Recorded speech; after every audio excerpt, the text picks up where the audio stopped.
How you going? We're St Joan, we're going to play some songs for you. Enjoy.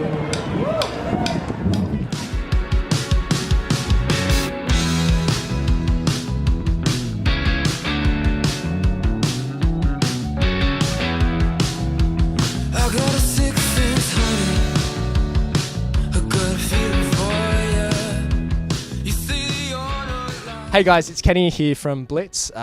Today I have Daniel, Alistair and Chris with me from St Joan. How you guys doing today?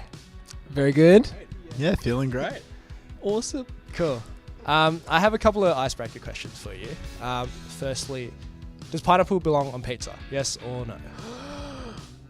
Yeah. Yes. 100%. Like, I asked for extra pineapple, actually. Yeah. Yes, because it doesn't have a face. Yes. Great. Because it doesn't have a Great. face. Okay, yeah, good. Well, that makes sense now. Yeah. Cool. Anyways, okay. Let's kick things off with proper questions. So the first question for you guys: how did St Joan come to be? St Joan came to be when Alistair actually hit me up and said, "Oh, we should do this. We should do an acoustic project." And I was like, "Oh yeah, I've been doing this singer-songwriter thing for a while now. I'd love to play with a band." And so we thought we'd get a band around the songs I'd already written and start playing shows together. So we organised a jam at Dan's parents' house, and I rocked up, and me and Chris found we had a strange connection. I'm setting this up very well. Oh, strange connection was we're in two different metal bands, Right. and we played a gig together. Yeah, it's not very strange at all. We played a gig together once, and the Valve. And I remember seeing Alistair, and I thought, man, he's such a sick drummer. And I recognised he had a cross tattoo. Right. And I was like, yeah. And then I saw it poking out of his shirt. And I was like, well, it must be him. And then I went to school with Dan. Right. Yeah. So Dan and I have known each other for over 10 years. Wow. Wow. I was like, "Well, we need a bass player as well," and I'm like, "I know just the guy," so I called Chris. What kind of influenced this St Joan sound? So I have found that with us, we all listen to lots of different things. Like, I listen to a lot of heavy metal still. I mean, we all listen to like lots of folk and psychedelic and progressive, and like Bruce Springsteen we're really into at the moment. And so I feel that because each of us is consuming so much different music all at once, we're kind of all bringing, I don't want to say like it's all like a melting pot, but I think we try and purposely not sound like anything that we're into, but we take snippets of what we like. So for example, like Bruce Springsteen writes really beautiful, simple songs and then layers them up.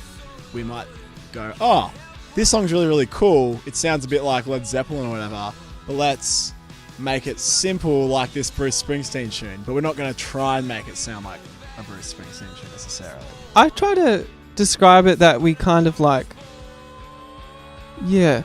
Jeff Buckley meets Tame Impala jamming meets, I don't know, Gang of Youths songwriting, like Right. storytelling maybe?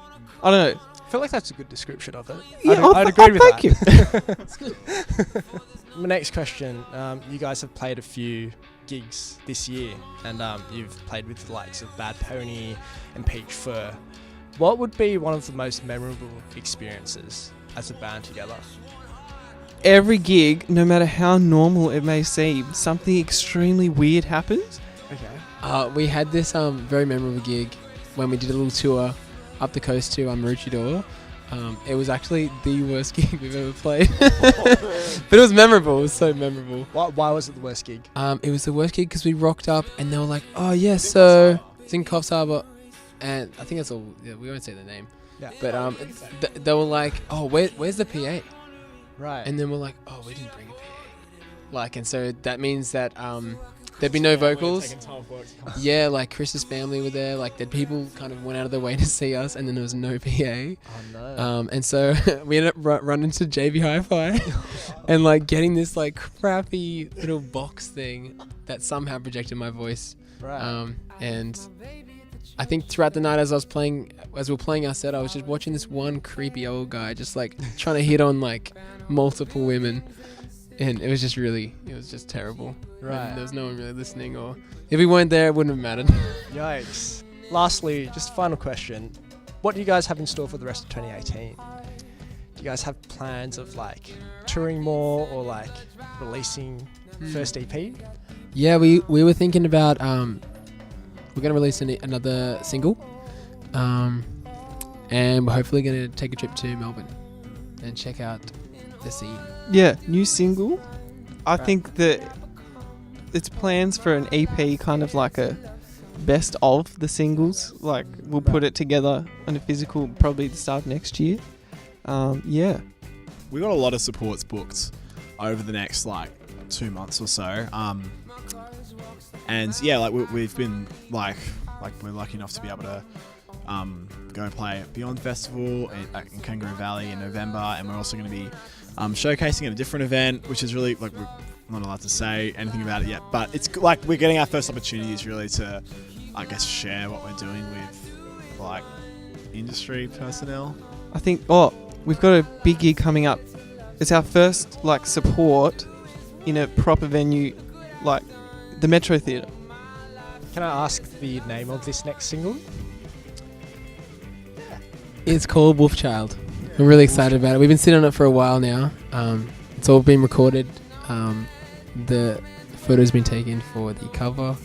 We just we're just picking the right day. It's a bit different, Wolfchild. Like it'll be a lot heavier and I think more abstract in its song form. But I think that's exciting for us.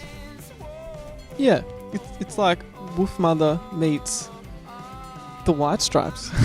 The next song, where before you were saying First Blood is like the Killers and Gang of Youths. Yeah. This is more that band jammy, like garage rocky indie thing. Yeah, some other genres. It was written literally in half an hour, so Wow. it's very spontaneous. Nice. That's all my questions for today. Cool. Thanks, Thank you dude. so much. Thanks for asking. Blood dripping out, couldn't help but doubt.